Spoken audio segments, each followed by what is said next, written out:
Good morning dear student. We have learned about the sexual reproduction in animals, जिसमें हमने human beings में किस तरीके से रिप्रोडक्शन होता है, female part and male part, then fetus formation. We have learned already about the sexual reproduction. So today we will learn the next portion of reproduction, next type of reproduction, that is asexual reproduction. As we have learned about all animals, about them we are familiar, just like frog, snake, fish and human beings. But there are very small animals, जो बहुत छोटे छोटे animals हैं, microscopic animals हैं, amoeba के जैसे, वो किस तरीके से रिप्रोड्यूस होते हैं उसी को हम फाइंड आउट करेंगे. तो सबसे पहले हम बात करते हैं हाइड्रा की.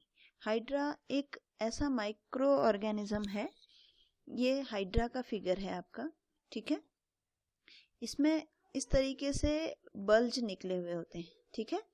इन बल्ज में से क्या होता है, इस हाइड्रा के किसी भी पार्ट में से अपने आप आउटग्रोथ होती है इस तरीके की. इस आउटग्रोथ को हम कहते हैं bud. These bulges are the developing new individual and they are called bud. कहीं से छोटा सा कॉर्नर सा निकल आता है और फिर वो अपने आप ग्रो करने लगता है और एक नए हाइड्रा में कन्वर्ट हो जाता है, न्यू ऑर्गेनिज्म में कन्वर्ट हो जाता है. तो इस तरीके से जो बड प्रोड्यूस होती है हाइड्रा में, बिल्कुल उसी तरीके से ईस्ट जो आपने सेकंड चैप्टर में पढ़ा है उसमें भी इसी तरीके से बडिंग होती है. तो बडिंग भी एक तरीका है जिससे सेक्सुअल रिप्रोडक्शन एनिमल्स में होता है, ठीक है. तो अब देखिए यहाँ पे एक डेफिनेशन हम एसेक्सुअल रिप्रोडक्शन की कह सकते हैं. This type of reproduction in which only a single parent is involved is called asexual reproduction, जिसमें सिर्फ एक सिंगल पेरेंट इन्वॉल्व होता है, ठीक है. तो ये asexual reproduction की आप यहाँ से डेफिनेशन लिखेंगे. Since new individual develop from the bud, अब आप यहाँ पे लिखेंगे new individual develop from a bud in hydra, this type of reproduction is known as budding, ठीक है. अब हाइड्रा के केस में जो नया इंडिविजुअल प्रोड्यूस हो रहा है वो कैसे हो रहा है, बड के थ्रू हो रहा है, ठीक. तो इस तरीके के रिप्रोडक्शन को हम कहते हैं बडिंग. दूसरा एग्जांपल यहाँ पे लिया है बच्चों अमीबा का, ठीक. अमीबा मैंने आपको बताया था, अमीबा क्या होता है, एक अनडेफिनेट शेप वाला, इनडेफिनेट शेप वाला एक सिंगल सेल न्यूक्लियस है, ठीक. इसमें क्या होता है, ये देखिए ये अमीबा का एक फिगर है और अमीबा के अंदर ये अमीबा का न्यूक्लियस है. अमीबा में जब रिप्रोडक्शन होता है तो उसमें कोई मेल पार्ट नहीं, कोई फीमेल पार्ट नहीं, कोई फर्टिलाइजेशन नहीं, कुछ नहीं होता है. सिंपली क्या होता है, देखिए सिंगल सेल है तो इसमें ये जो न्यूक्लियस है ये दो पार्ट में डिवाइड हो जाता है, डिवाइडिंग न्यूक्लियस. और फिर ये दोनों पार्ट में डिवाइड हो गया, इसके बाद ये साइटोप्लाज्म भी दो पार्ट में डिवाइड होता है और इस तरीके से एक अमीबा से दो अमीबा प्रोड्यूस हो जाते हैं. You have already learned about the structure of amoeba. You will recall that amoeba is a single cell organism. जैसे मैंने आपको कहा सिंगल सेल है. It began the process of reproduction by the division of its nucleus into two nuclei. इसका जब fertilisation होता है तो इसका न्यूक्लियस जो है वो दो न्यूक्लियाई में ब्रेक हो जाता है. This is followed by division to its body. उसके बाद उसकी बॉडी दो में डिवाइड हो जाती है. Each part receiving a nucleus. हर एक पार्ट में न्यूक्लियस का एक पार्ट आ जाता है. Finally two amoeba are produce from one parent. दो अमीबा प्रोड्यूस होते हैं एक अमीबा से. This type of asexual reproduction in which, यहाँ देखो, this type of asexual reproduction in which animal reproduce by two individual is called binary fission, ठीक. तो आपको यहाँ पे तीन डेफिनेशन मिली. पहले तो असेक्सुअल रिप्रोडक्शन की मिली, फिर आपको बडिंग की डेफिनेशन मिली और तीसरी डेफिनेशन आपको मिली बाइनरी फिजन, ठीक. Apart from budding and binary fission, budding और बाइनरी फिजन के अलावा भी there are other method by which a single parent produce the young ones. You will study about these in your higher class. और भी बहुत सारी process हैं asexual reproduction की, लेकिन उनको हम आगे वाली क्लासेस में पढ़ेंगे. तो आपको यहाँ पे क्या क्या काम करना है, पहले तो आपको तीन डेफिनेशन लिखनी है asexual reproduction की. बडिंग की डेफिनेशन लिखेंगे, फिर आप बाइनरी फिजन की डेफिनेशन लिखेंगे.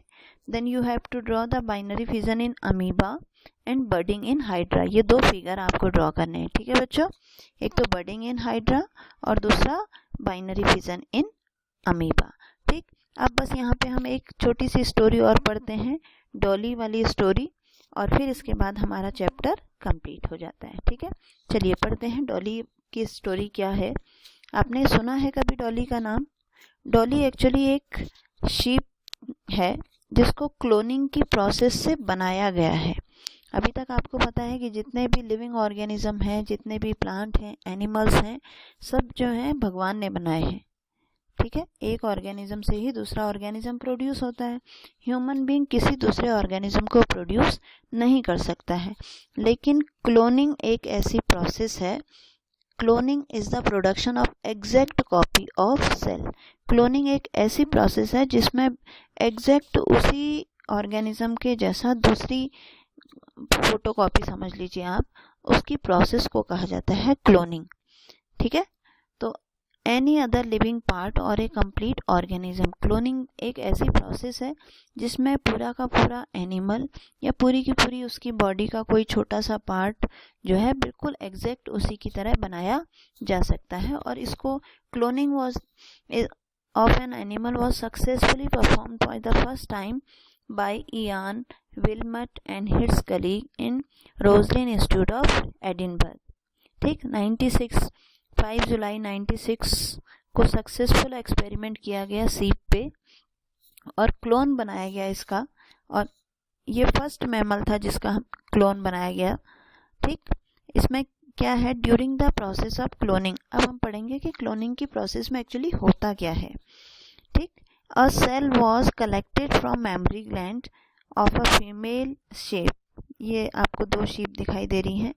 ये जो फिन डॉर्सेट शीप है ये फीमेल शीप है। इसकी मेमोरी ग्लैंड से एक सेल निकाला गया। Simultaneously an egg was obtained from the Scottish black. ये दूसरी जो शीप है इससे एक एग निकाला गया।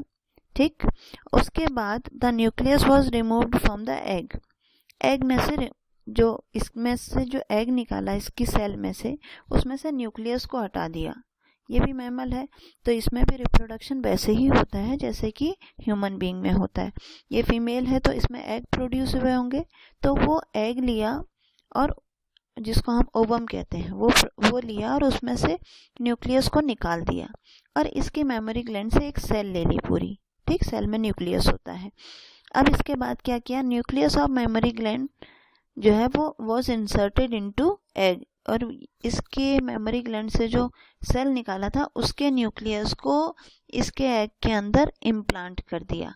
ठीक, the egg thus produce was implanted into Scottish black face ewe, और इसके बाद इसकी ही बॉडी में उसको इम्प्लांट कर दिया।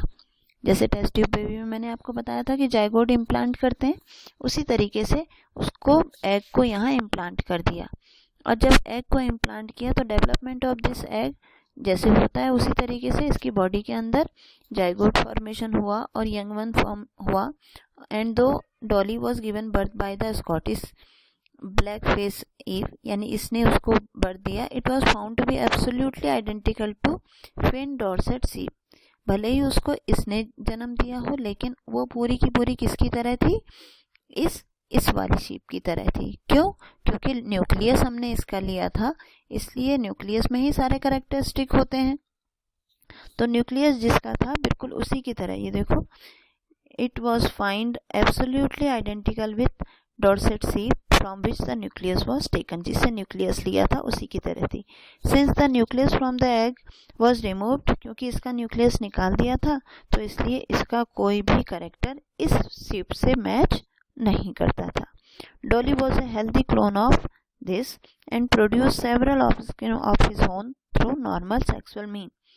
जो डॉली प्रोड्यूस हुई वो बिल्कुल इसकी तरह थी और उसके बाद नॉर्मली वो जिस तरीके से सारे एग्जिस्ट करते हैं उसी तरीके से वो शीप भी एग्जिस्ट करी और उसके भी बहुत सारे यंग वंस प्रोड्यूस हुए।